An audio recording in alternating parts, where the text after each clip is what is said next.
আমার বাচ্চাদেরকে নিয়ে বাইরে বের হওয়া মানে পকেটের টাকাগুলো সব পেটে চলে যাওয়া। গিয়েছিলাম বাইরে একটু কাজে, কি আর করার।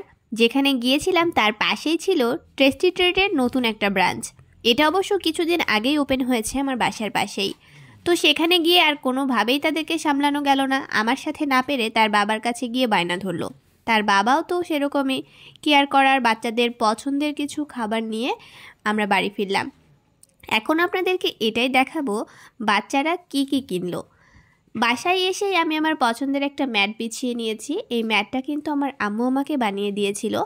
আমার আম্মু আলহামদুলিল্লাহ সব রকম কাজ করতে পারে, আর আমি তার মতো গুণে গুণান্বিতও হতে পারিনি বলে সবসময় আমাকে বকা খেতে হয়।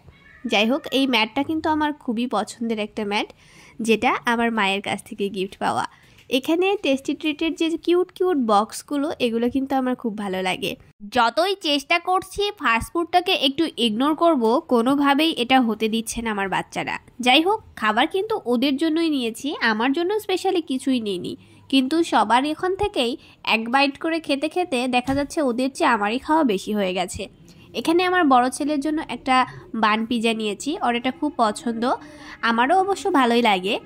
এখনকার বাচ্চাদের বাপু আলাদা আলাদা চয়েস। তাদের বয়সে থাকতে আমাদের কোনো পছন্দ ছিল কি না এটাও মনে নাই, আর পছন্দ থাকলেও বাবা মা সেটা কতটা গ্রাহ্য করতো আল্লাহ মালুম। এরপর একটা হালকা পাতলা বার্গার নিয়েছিলাম। এই বার্গারটার নাম কি আমি জানি না, কিন্তু বার্গারটা দেখতে যতটাই সাধারণ হোক, খেতে কিন্তু মাশাআল্লাহ অনেক ভালো লেগেছিল। এর আগে একদিন খাওয়া হয়েছিল, এজন্য আজকেও এটা নিয়েছিলাম। আর তারপর আমার ছোট ছেলের পছন্দের আরও একটা খাবার নিয়েছি। ওর এই খাবারটার কী যে নাম আমি ভুলে গেছি, কারণ বাপের জন্মে এসব খাইনি, এখন বাচ্চাদের জন্মে এসে খেতে পারছি। সব নাম কি আর মুখস্থ রাখা যায়? আমি ভাই সাধারণ মধ্যবিত্ত ঘরের মানুষ। প্রত্যেক দিন বাবা সাথে করে নিয়ে গিয়ে ঝালমুড়ি অথবা পেঁয়াজু অথবা জিলিপি, বড় জোর 1 কাপ চা খাইয়ে দিত।